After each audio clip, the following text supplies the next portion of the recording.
Hello, hello, hello, hello. Are we good? You guys got me? Should be good, right? All right, all right.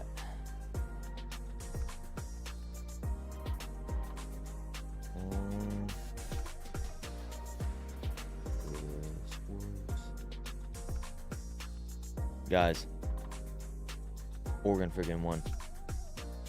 Oregon won. We freaking did it. We beat Ohio State. Defended home field. Feels good, feels good.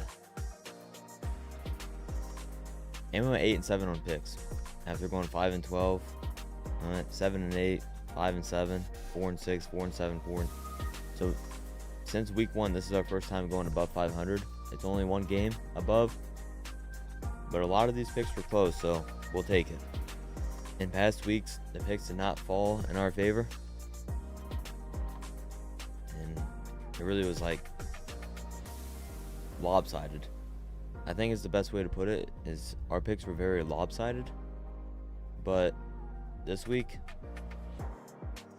I can't really say that because I still chose Oklahoma, who's a bad football team. They're just bad. Like, they're just not good. Utah, here we'll just go down the list. All right, Utah, here's his first game. I took Utah minus 5.5. Cam Rising's playing. I didn't know he'd have the worst game of his career. Like, watching this game, like, what the heck? I don't even know how to describe it. I don't know if he completed a pass that was actually like promising, like a promising pass. You know what I mean? Like, the longest pass was 35 yards. If I remember correctly, I think that was a catch and run by Singer. I could be wrong. But dude, Cam Rising lost in this game. That's just reality. He threw 3 picks. I'm sure some of these were in the red zone. I'm pretty sure one was, wasn't it? 52 yards at the 19-yard line. Yep. Midfield. That's at the end of the game too. Like, you lost by 8. You had a chance to go for 2. You know. Obviously that didn't happen.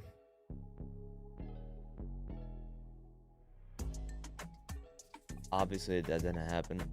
Bright spots for Arizona State though. Shout out Kenny Dillingham.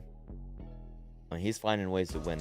And Cam Scatterbo, one of the best players in the Big 12, one of the best running backs in college football this year.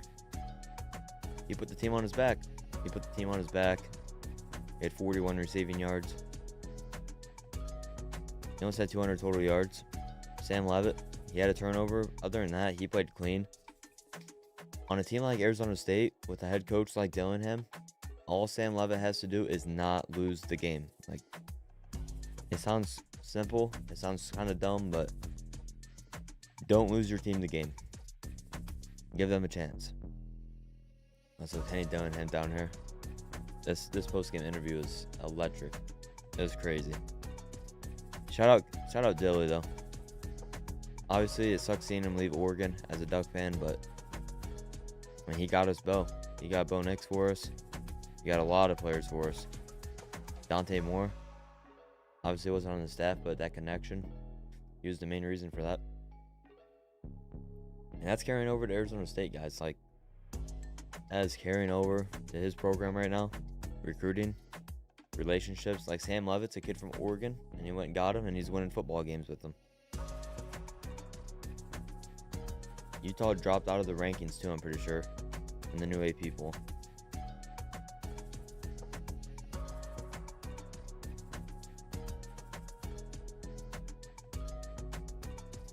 Here it is. Yeah, Utah dropped out. So did Oklahoma. Oklahoma's not in there either. Utah is just not good, guys. They're wasting one of the best defenses in college football. I mean, their defense is out there. Not just this game, but most games. Their defense is out there a lot. This game was a little different. You did have Cam Rising. They got some first downs. But, man, it's been bad. It's been really bad for these guys. Going forward for Utah, I mean, BYU, Colorado, Iowa State. You're going to have to, BYU, Iowa State, you're going to have to grind out possessions and score on very good defenses. Colorado, their defense ain't good, but you're going to have to keep up with them. I mean, they're gonna score some points just with the speed. Now, Jimmy Horn, Travis Hunter, you're going to have to see, you know, what the health situation is there, but yeah, Utah. If I'm a Utah fan, I'm a little concerned, especially since you were one of the picks to win the Big 12. Cam Rising, injury after injury. I mean, he played. He kind of lost to the game though. 2-3 picks, and only one guy really got the ball, Michael Bernard. I mean, he's good, but you give someone else 10 carries, you're throwing it 10 less times. Because Cam Rising throwing it 37 times, I don't know if that's what Kyle Whittingham wants, you know. But shout out Arizona State, 5-1. Big 12's wide open. Big 12 is wide open. And they're good. They're legit. Cincinnati, winnable game at Oklahoma State, might be favored. UCF, winnable. Kansas State, BYU. Those are gonna be big time games. Arizona State, if they win these next 3 games, obviously they're going to be ranked. You'll be 8-1. You're going to be ranked as a Big 12 team. And you're playing Kansas State, BYU. Big 12, man. Big 12 is going to be fun coming down the stretch. You've got Kansas State, BYU, Arizona State, if they keep winning. But then you have Iowa State, who's, what, number 9 in the country right now? It's crazy because Arizona State, they could be undefeated. They could be 6-0. They could be 6-0. Very easily. So yeah, that's a loss. Oklahoma. I mean, it's not about the Oklahoma teams this year. I'm on the wrong week. Not good football. This is,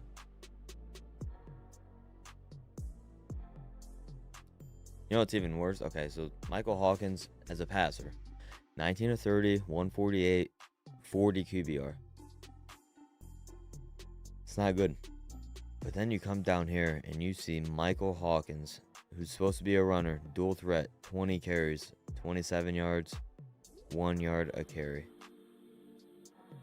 Javonte Barnes, 14 carries, 38 yards, 2 yards a carry. What are we doing? Like, watching this game, the first quarter, I was genuinely concerned about Oklahoma's offensive coordinator. Like, he was acting like he had Jalen Hurts, CeeDee Lamb, and all those wideouts. Like, you don't. Like, that play right there that we just watched, right there. Dropping back. O-line didn't block a soul. Michael Hawkins runs and fumbles. Like, first of all, why are we dropping back and throwing it on first down? Like, first quarter of this game, there were lanes to run.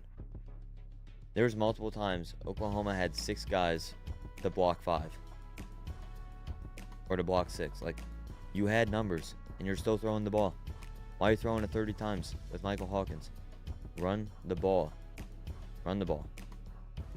Like this, you probably think I'm crazy because they didn't average any yards rushing.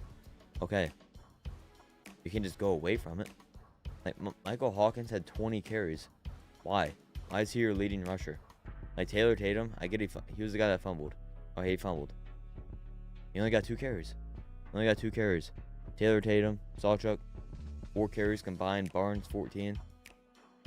There were lanes to run. Obviously, he had a 10-yard run. Like, and you just go away from it.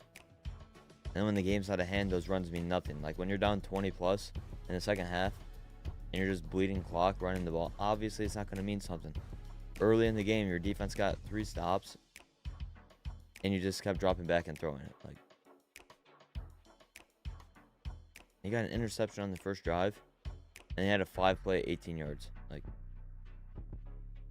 what are we doing?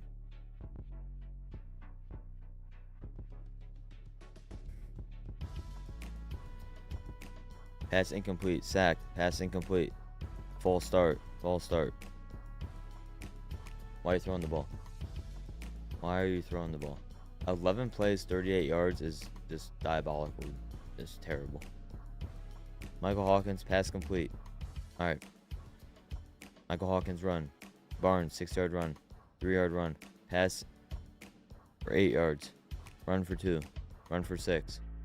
Also 2. Pass incomplete. Field goal.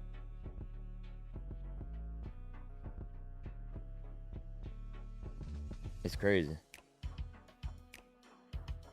Like, run the ball, dude. You got away from it. All these guys' rushing yards were in the first quarter. Pass incomplete, pass complete, pass complete. Sacked. That's a problem right there. That is a problem. Pass, pass, pass. Pass. Michael Hawkins runs. Michael Hawkins, 2-yard loss. 5-play drive, 5 passes. 7-yard run. Look at that. Michael Hawkins a run. Pass complete. Well, you got behind the 6. You got 2nd and 14. Like, that doesn't help either. This game was 7-3. Look at this. 7-3 with 2:55 left. It's 21-3 at the half. 21-3 at the half.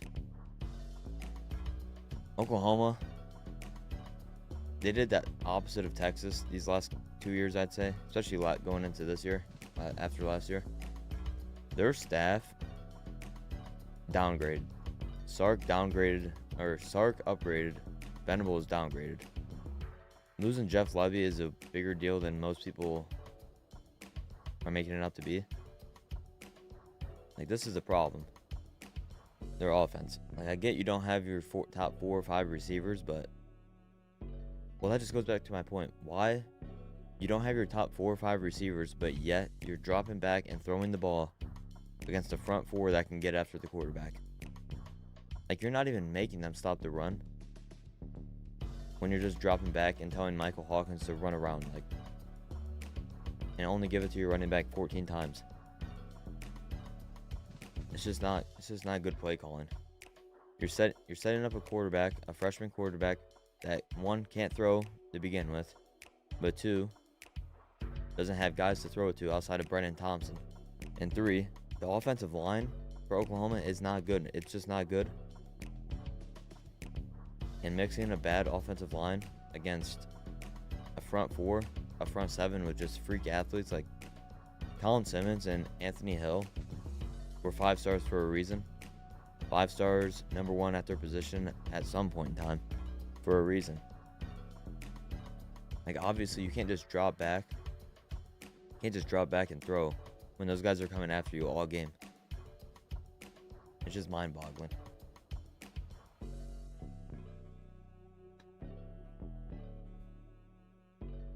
Another thing too, this is a psychological problem for Oklahoma.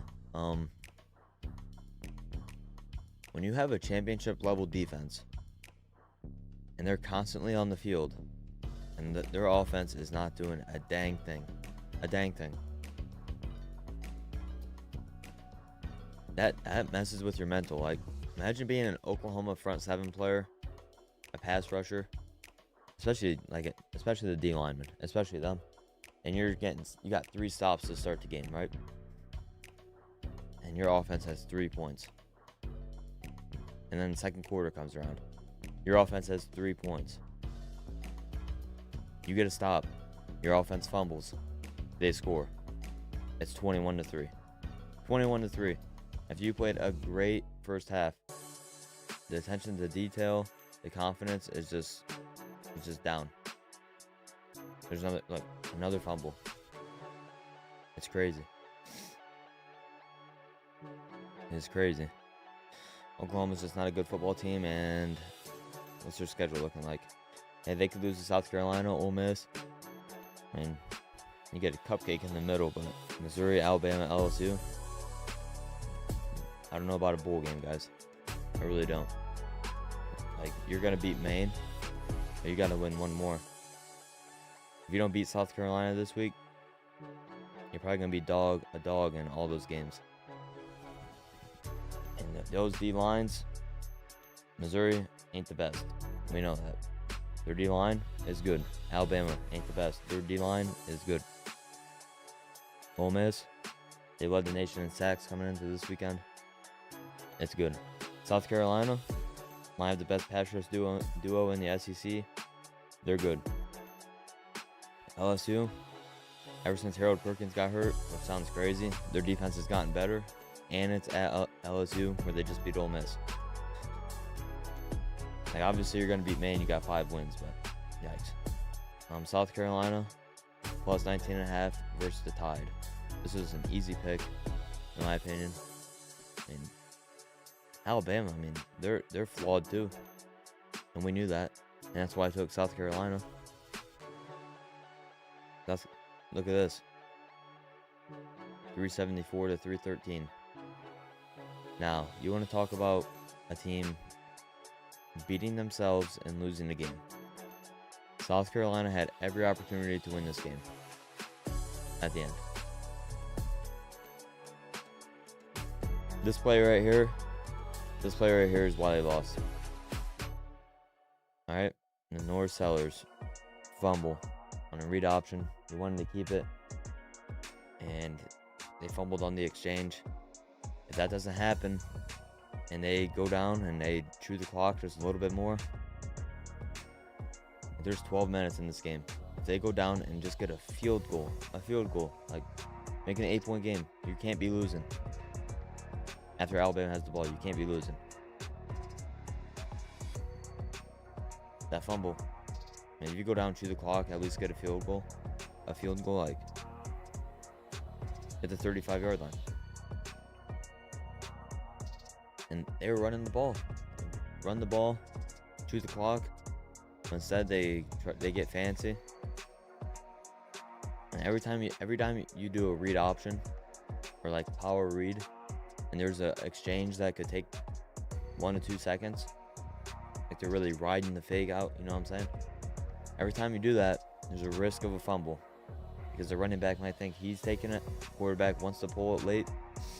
That's what happened there. That's exactly what happened there. Alabama scored a touchdown 3 plays later. Now, not only that, Shane Beamer. I mean, my goodness, dude. If you knew your kicker was not good, you know your kicker can't make a field goal, why in the heck are we settling for a field goal? Like, 3rd and 18, we're throwing a 3-yard pass. 1st and 20, we're throwing a 2-yard pass. 2 pass plays, we got 5 yards. 2 pass plays, we got 5 yards. Kick a field goal. What are we doing? At some point, because then Alabama goes and scores. And then the 2-point conversion, I mean, Sellers. You have to know, on a 2-point conversion, you can't just throw it out of bounds. Like, give your guy a chance, right? You cannot score 2 points on a ball that's out of bounds. You can't catch a ball out of bounds. For some reason, it seemed like he thought you could, because that's where he threw it. Doing it in the first row of the stands. And then Alabama got the ball back. So what happened was South Carolina scored 1 for 2. They didn't get it. Alabama was planning on getting the ball back, winning the game. A couple of kneel downs. South Carolina got the onside kick. They got the onside kick, and for the third time in about 10 minutes, they lost themselves an opportunity to win the game. Themselves. 3rd and 8 at the 47.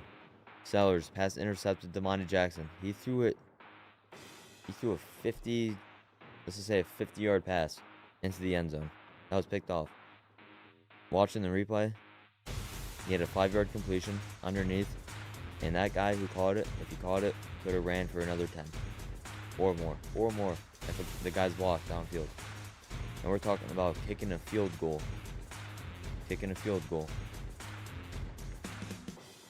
for the win. A short one, a short field goal. I'm not saying they would have made the field goal, but at least they would have had an opportunity. But instead, I mean, Sellers, you missed the 2-point conversion because you threw it out of bounds. And then for some reason you think you have to score a touchdown. You just chuck it deep into double coverage to a true freshman, nonetheless. I think it was a true freshman, wasn't it? Not good. Not good.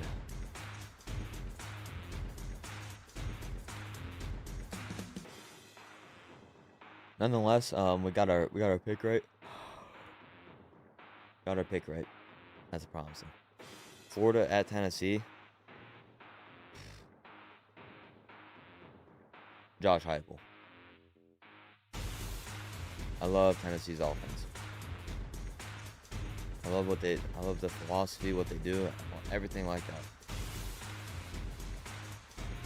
What the heck was this though? Right?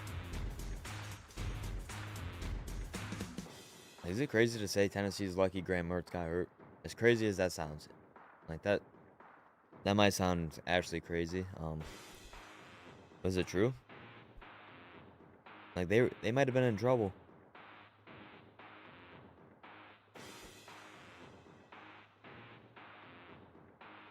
I mean, 4 for 15 on 3rd down. You got outgained at home by Florida by 50. You had to get 2 4th downs. You threw for 160, ran for 140. And Florida had the ball for 10 more minutes. There's one reason why they won this game. It was Dylan Sampson, the running back. I mean, he literally saved the day. Saved the day. Florida also in this game. South Carolina, yeah, they blew some opportunities to lose. Florida did it way better than South Carolina at selling the game. I think they had 6 red zone opportunities. And they end the game with 17 points. What are we doing? What are we doing, guys? Legway also threw a pick. I think it was in their own territory, right? Yep. Florida up 10-7.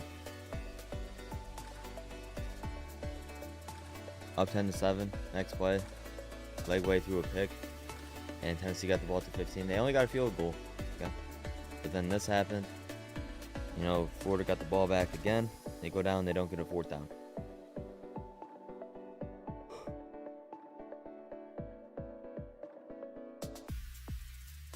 Oh, I remember this. Florida gets the ball inside the 10. They have to punt. Tennessee gets the ball. Return it to like the 30 or whatever. And they score. 17-10. Florida did score though. Good punt return.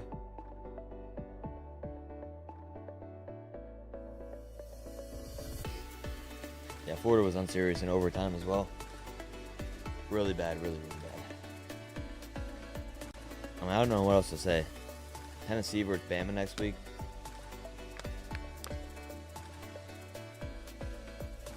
I mean, what are we even supposed to expect? Like, is it going to be a 20-17 game, or both defenses can struggle at times. Alabama's secondary can struggle, but Tennessee can even throw the ball at this point. They even throw the ball. They got players like White, Brazell, Nimrod, Thornton. Throw the freaking ball.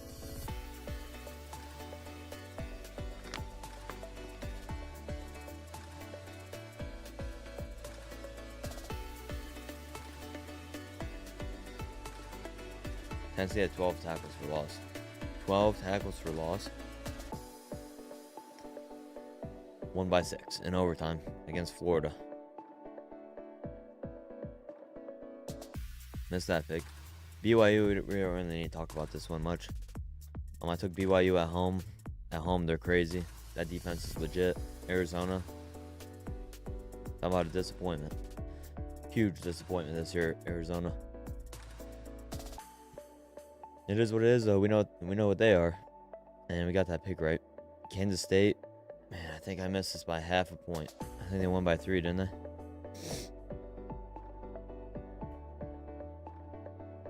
Yeah, they won by 3. I like this pick, though. Also, stat of the weekend is right here. Negative 29 rushing yards. Are we serious right now? I mean, Colorado's an unserious football team, too. It's not like they're 4-2, though.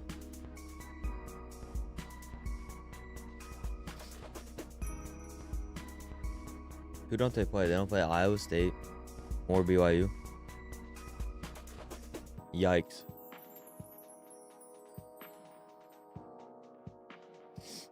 Shedeur played good. 34 of 40, 388, 3 touchdowns. Avery Johnson got hurt in this game, too.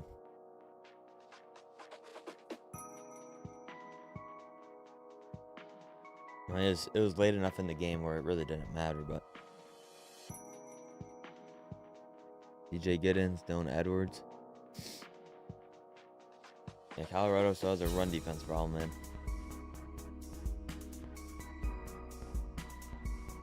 Travis Hunter also got hurt. Like I said, Jimmy Horn, Travis Hunter, they both went out. Horn, he had 3 catches, though, when he was in there. That's a good win for Kansas State, though. On the road at Colorado. Not easy to do. Shout out them. Just not getting the pick. Cal, that was a good pick. I mean, Eli Holstein played absolutely terrible. Justin Wilcox got Cal ready, I will say, after this terrible performance against Miami. They came to play against Pitt. On the road, too. Is Pitt ranked?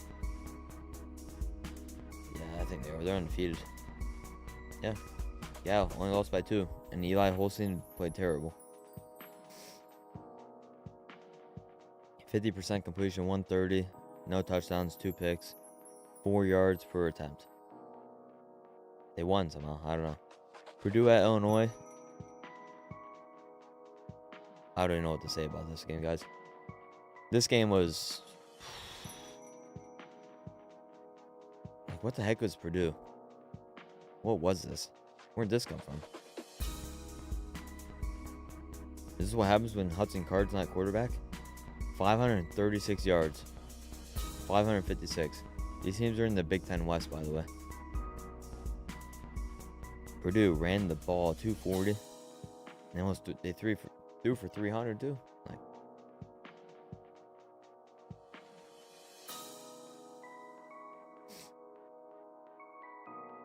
Purdue's defense got after it, I will say. They have another Carl Aftis.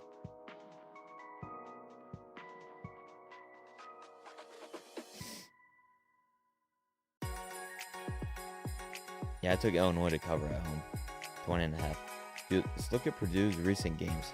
This is why I did it. 52-6. 28-10, 38-21, 66-7. Like, what are we doing? Now all of a sudden they're like, oh yeah, dude, we gotta score 49.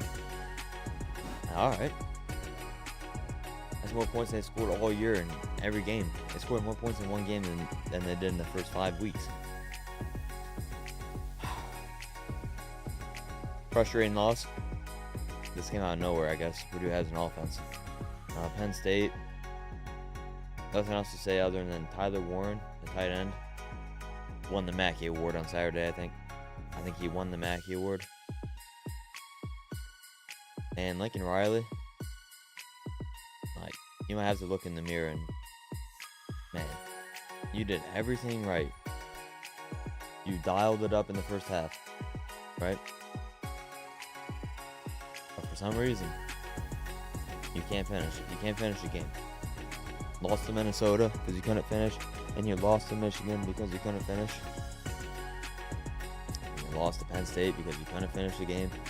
A game that you're up 20-6, and with your offense, you think the game's in the bag. And you lost to Drew Aller, who honestly didn't have a good week or a good game. Where is this guy? Here we go. Like 30 of 43, 390 yards, only 9 yards per attempt. He threw 3 picks, guys. 3 interceptions is not good. Not good at all. But yeah, what the heck is this? Tyler Warren had a carry for 4 yards, had a pass for 9. It's 17 catches for 224 yards.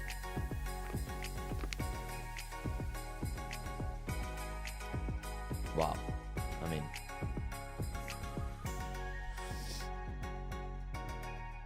also this right here is a serious problem for USC. Why is Zachariah Branch only getting 2 catches for 6 yards? No rushing attempts. You're your most dynamic player on offense. Like Woody Marks had 20 carries for 111 yards. Why not? And Quentin Joyner had a 75-yard touchdown. Why not let Zachariah Branch get a touch or 2 at running back? At the beginning of every game, this is just like you never know. You could break a 70-yard touchdown at any moment. I wish I could see a first half, second half split of yards. And that catch down there was crazy. My goodness, alright. Mississippi State plus 34.5 at Georgia. This might have been the easiest pick of the week. 34.5 against Georgia. 34.5. That is so many points. That is a ton of points.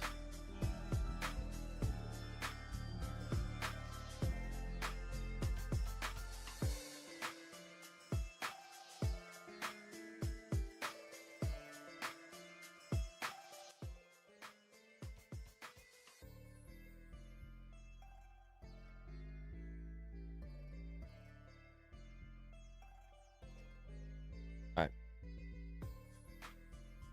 So like I said, 34.5. I don't know who thought that was a good line for the game, but I have news for you. Georgia ain't Georgia. They haven't been Georgia. I mean, 31-13 versus Auburn. You lost to Bama. You beat Kentucky by 1. Right?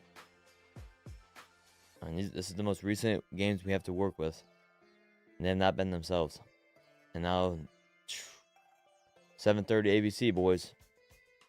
Georgia at Texas. We're about to see, right? We're about to see. About to find out. I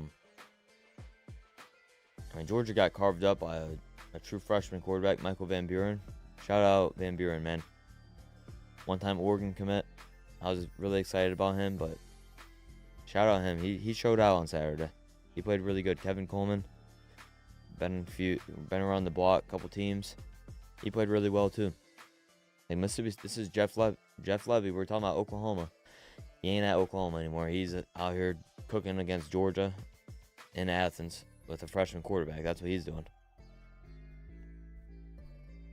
Oklahoma fans would die to have Jeff Levy back, man.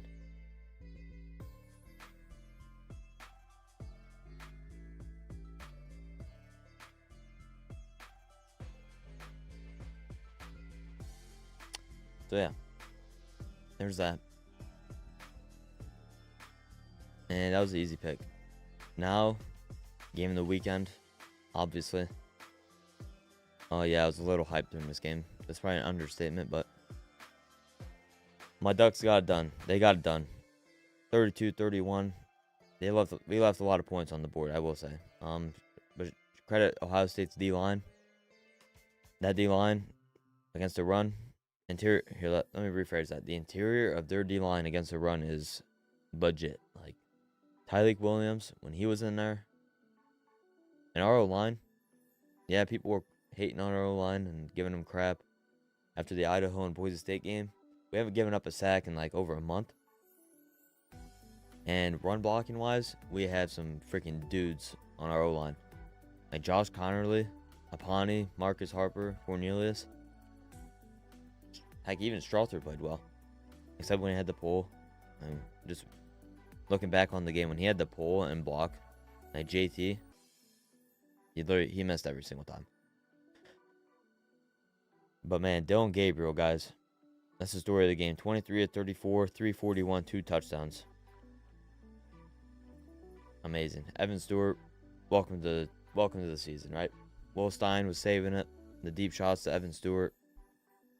When we got him out of the portal, I said Oregon, we probably had the best receiver room in college football.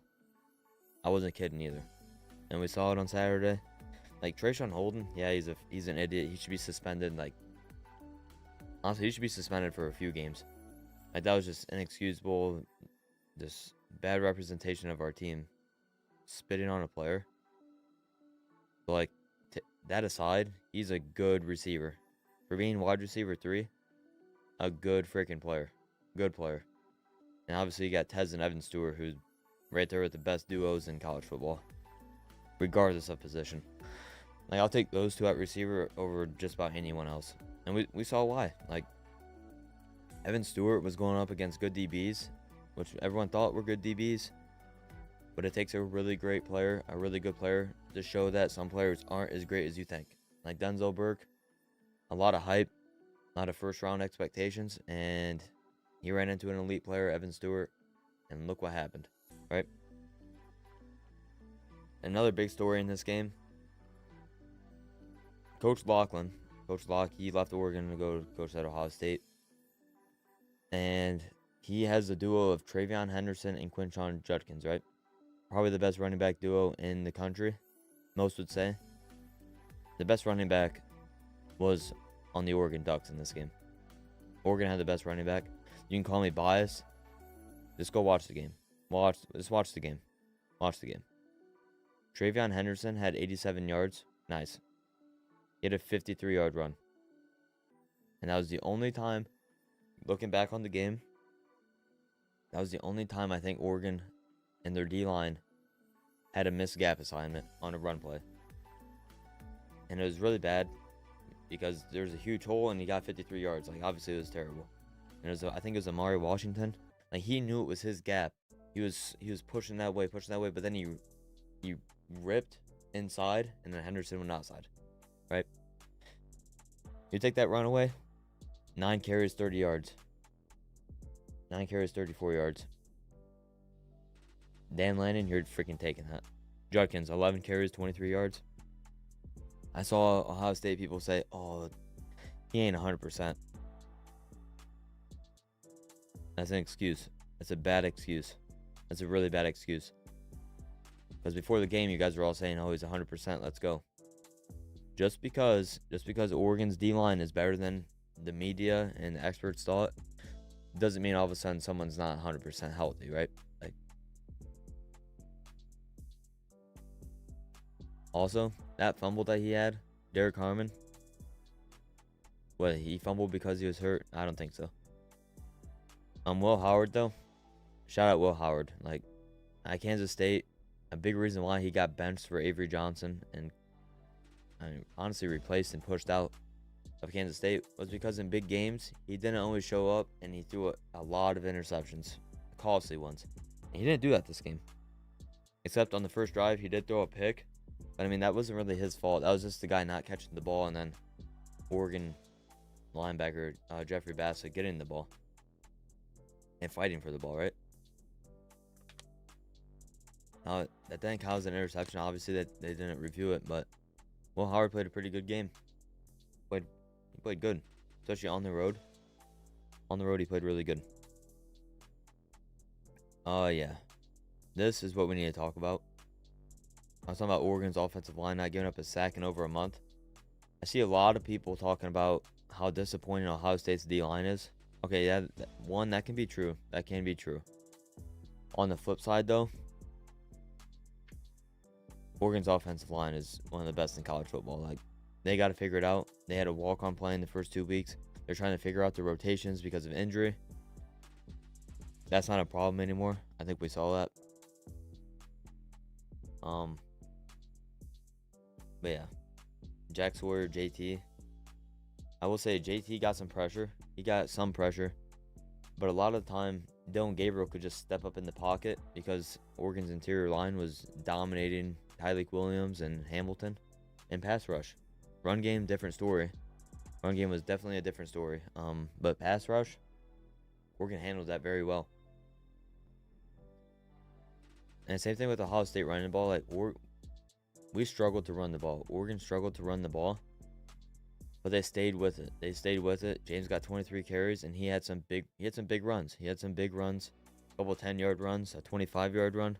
Gabriel had a 27-yard touchdown. Like, stick with it. No, Whittington only had 7 yards, but 2 of those runs were 4 and 3 yards down inside the 10. Like plays when he's stopped at the line and he's fighting for yards type of runs. So defensive wise, I just look at how many guys played. 1, 2, 3, 4, 5, 6, 7, 8, 9, 10, 11. So only one guy that came in got on the stat sheet for Ohio State. Oregon played a ton of dudes, a ton of guys, and we have guys injured too. And Jordan Burch did not play in this game. Our best player, maybe on the entire freaking team so far this year, didn't play. Where is he at, bro? Mateo Uiagalelei. We got him over Ohio State 2 years ago. My goodness. Way to step up. Tatum Tuioti. Way to step up. These guys didn't come off the field. I think they both played over 60 snaps, I checked. Shout out those guys. Derek Harmon, player of the game, in my opinion, on defense. Both sides, best defensive player in the game. Forced fumble. He was constantly in the backfield. Like, he wasn't making the plays. Obviously, he only had 3 tackles. But as an interior D lineman, if you're constantly breaking through the line on pass and run plays, the play is blown up. Like, the play is done. Like, after that, the offense has to improvise with the ball in their hand. Amari Washington, this dude might have played the best I've seen an Oregon player play that didn't record a stat. I mean, when you just go back and rewatch the broadcast, the highlights on the broadcast, there's countless times Todd Blackledge, the color commentator, was like, Amari Washington's just getting off the ball. He's living in the backfield. There was one play, I think it was a run. Literally, as soon as Ohio State snapped the ball, it was almost simultaneous. Snapped the ball, Washington splits the guard and center, and is almost meeting the handoff. Now what that causes the running back to bounce it outside, like as soon as he gets it, and the run was supposed to go inside. Obviously, and Oregon had guys there. It was just a really good game overall. Then Mateo's 2 tackles for loss. One was on Judkins. I think it was on like a 3rd and 1 or 3rd and 2. Crazy.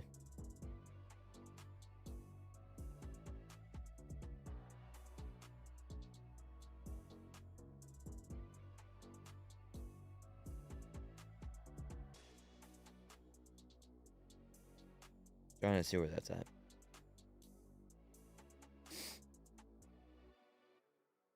So there's one on Henderson.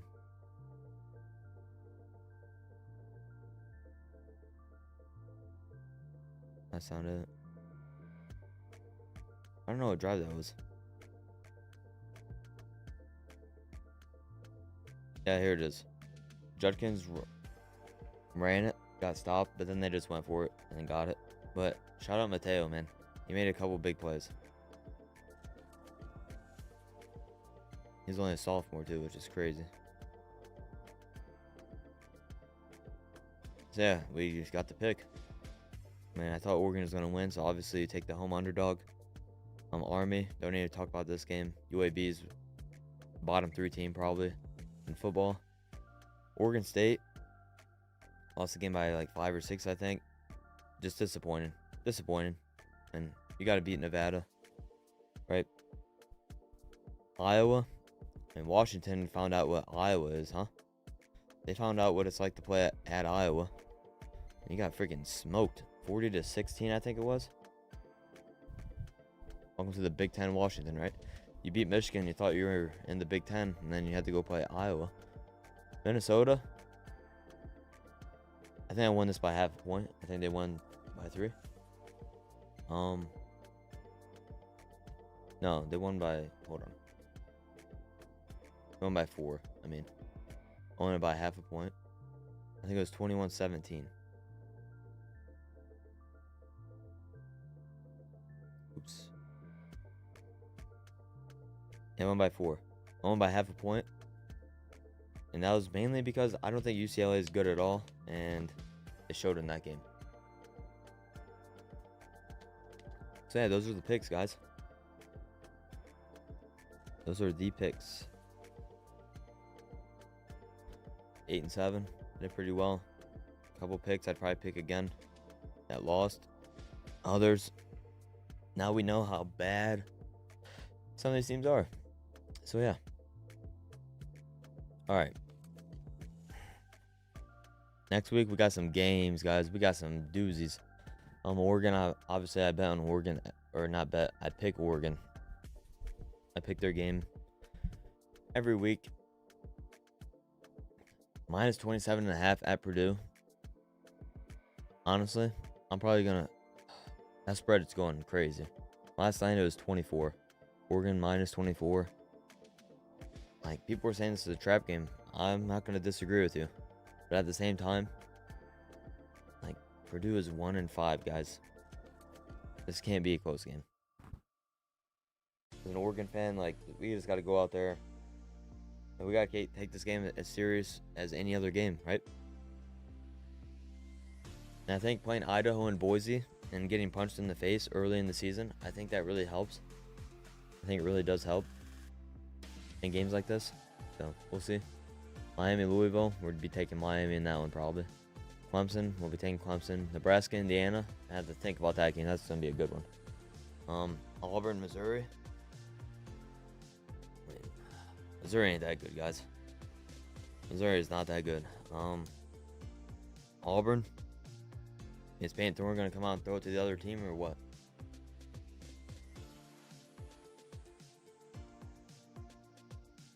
Army, we're probably going to take Army 16.5.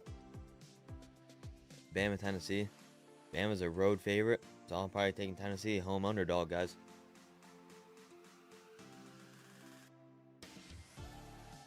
Also, something I didn't hit on Alabama. We talked about it last week. Alabama has a serious problem. Their running backs have no impact on the game. Jalen Milroe is the best running back on Alabama. That's the problem. Playing Tennessee, front 7. Tennessee's secondary might not be good. Tennessee's front 7 can go up against any team in America. That's just a fact. Like, those guys are legit, and Alabama all of a sudden can't run block. Like, you have Caden Proctor, Tyler Booker. You can't run to the left. I don't know.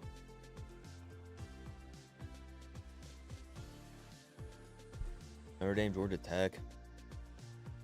We'll probably wait on that game. Michigan, Illinois. We'll be taking Illinois probably. Charlotte, Navy. Probably not going to do that game. What the heck is that?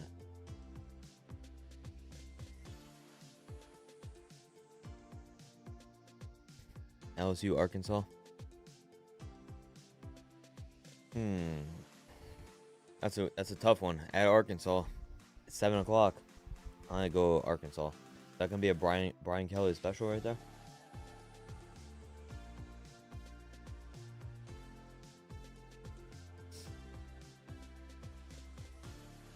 Georgia at Texas. Yeah, we'll have to wait. We'll wait later in the week to choose that one. There's a lot of things that can happen in a game like that. You know, one injury in practice can impact the game. And look at last week, Jordan Burch for Oregon, like, out of nowhere, all of a sudden on like Friday morning, oh, Jordan Burch, he's questionable. All right, great. You know, Iowa State probably gonna take them. Kansas State probably gonna take them to SMU, Stanford. I'm probably staying away from that one.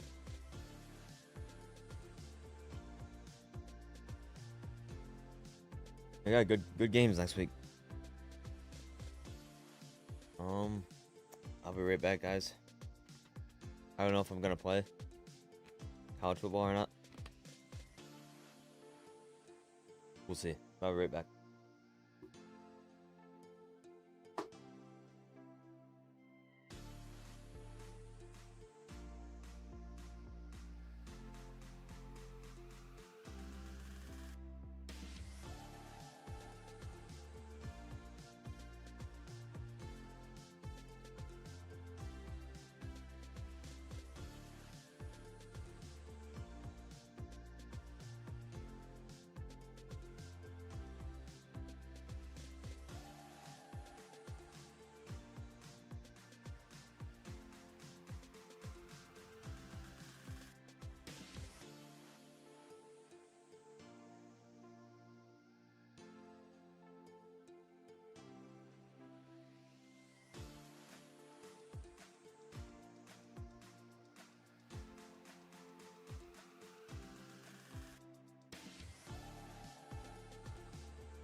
All right, guys. Let's see.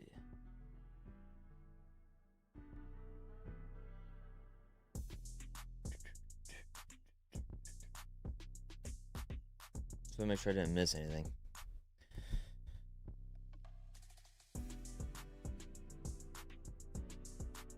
I mean, this is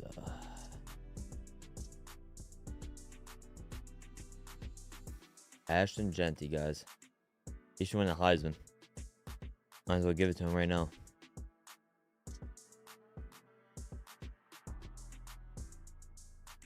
Dude, this is crazy. Like, holy, dude. He's played what? What's their record? 6. They played 6 games. What are we doing? That is crazy, guys.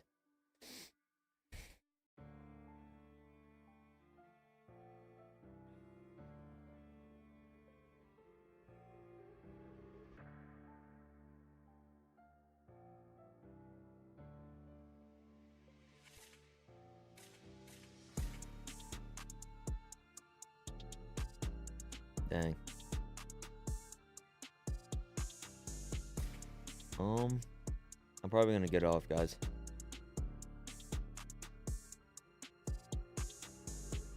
Cause I've been working on a team builder thing. I might work on that real quick. For some video ideas.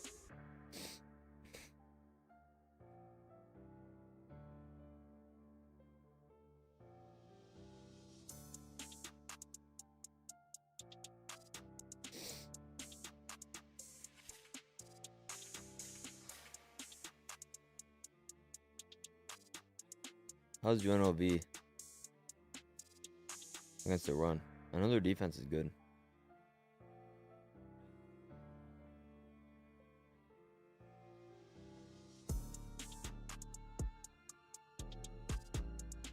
Wait, am I missing something?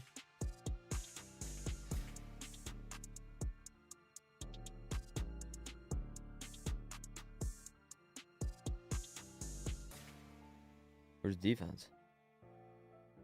There's no defense on her.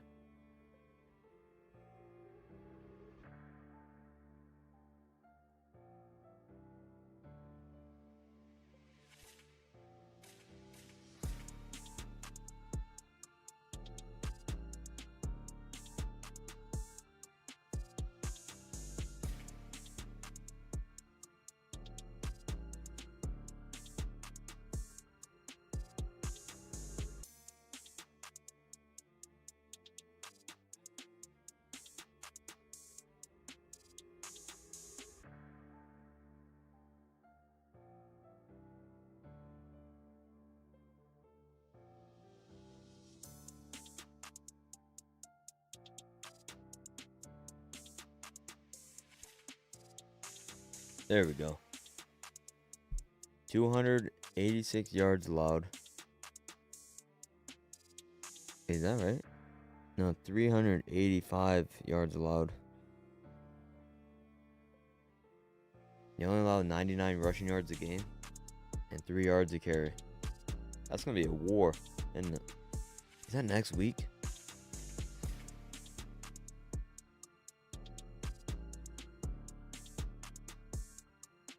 Two weeks. They play Boise. It's on a Friday. It's on a Friday. Of course. I just got breaking news about Graham Mertz. I didn't read it though. Is he out?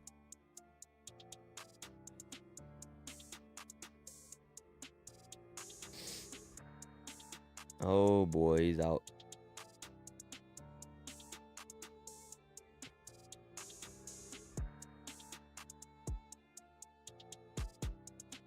He's done, boys.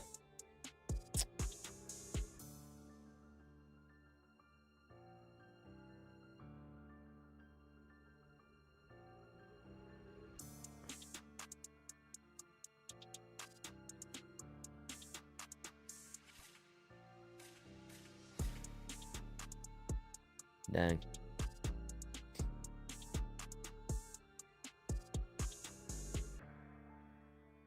mean, if I was a Florida fan, though, you gotta look at this one of two ways. Yeah, it sucks. Graham Mertz got hurt because you could have beat Tennessee if he didn't go down. On the flip side, DJ Lagway, like, it's time. Like, he's a quarterback. Full-time quarterback. No ifs, ands, buts about it. Alright, y'all, I'm probably gonna get off. I'll see y'all tonight or tomorrow morning. Alright?